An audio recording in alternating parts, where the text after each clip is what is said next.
Պարոն Կարապետյան, այդ գաղտնի պլանը արդյոք փողոցային լայն գործողություններ պարունակում է, թե ոչ։ Նարեկ, ես արդեն ասել եմ, մեր հաջորդ քայլը սահմանադրականից հետո լինելու է համախմբելու ենք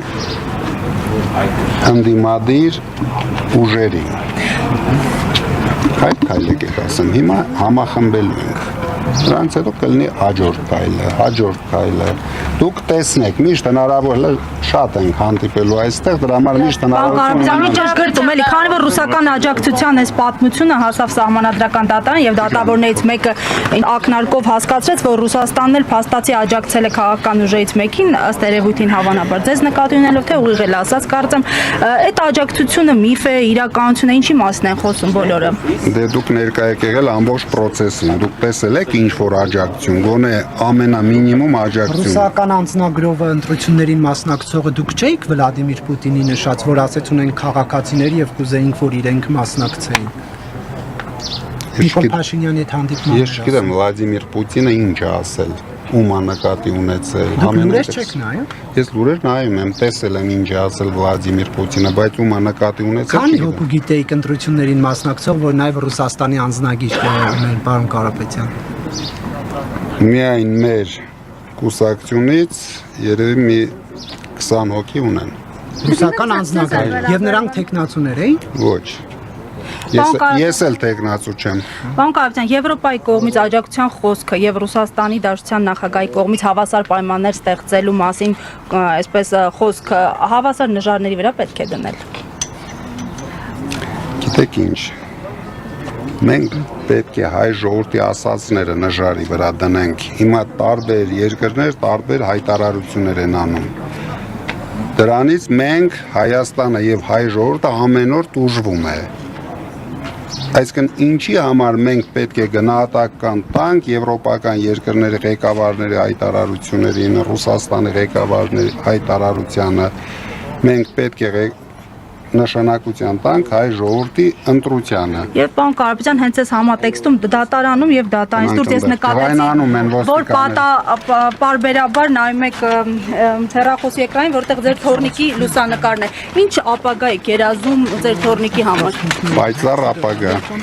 Ինչպեսի Հայաստան։ Ուժեղ Հայաստանում։ Պարոն Կարապետյան, դուք ասում եք, որ ստացվեց սահմանադրական դատարանի որոշումը, դրանից հետո ձեր նպատակը Փաշինյանի հեռացումն է։ Չէ, մեր նպատակը ամեն օր է։ Այսօր էլ է, վաղնել է։ Կա ձեր պլաններով կարողանաք հեռացնել փողոցով ինչով, պարոն Կարապետյան։ Մենք պայքարելու ենք բոլոր օրինական ձևերով։ Ինչի կարիքը տվյալ պահին կլինի ու մենք գնահատենք, որ դրանով կունենանք հաջողություն, գնալու ենք այդ քայլին, բացառություն չկա։ Դիմադիր առաջնորդ դարձավ պարոն Կարապետյան, որպես եք սպասում։ Դուք ուրիշ բանի սպասեք։ Պարոն Կարապետյան, եթե այդ Լավ բանի սպասեք։ Դիմադիր առաջնորդ չէ։ Դե էլ տեսնենք կառավարություն ոնց կձևավորվի, նայենք, հետևենք, հետաքրքիր է։ դուք շարունակելու եք ներդրումները, պարոն Կարապետյան։ Իհարկե։ Հիմա ինչ ոլորտում եք ներդրումներ անում։ Շուտով ձեզ կհրավիրենք երկու շատ կարևոր ոլորտում Հայաստանի երևի ամենախոշոր հիմնարկները կբացենք, դուք էլ կտեսնեք, սա մեր երկիրն է, բացարձակ կապ չունի։ Փաշինյանը ընդամենը տուրիստ է։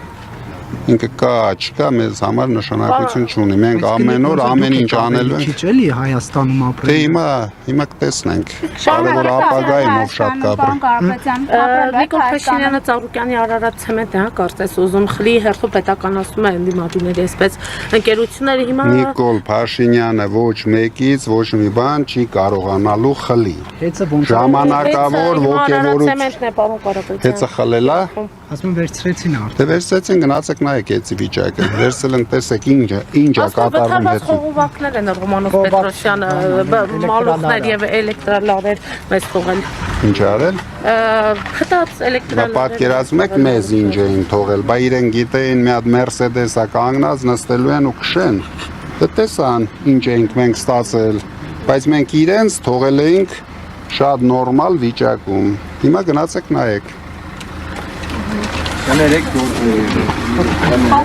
Կարապետյան, ընտրողներին, որոնք սպասում են ինչ-որ քայլերի ձեզնից։ Մեր ընտրողները ուժեղ են,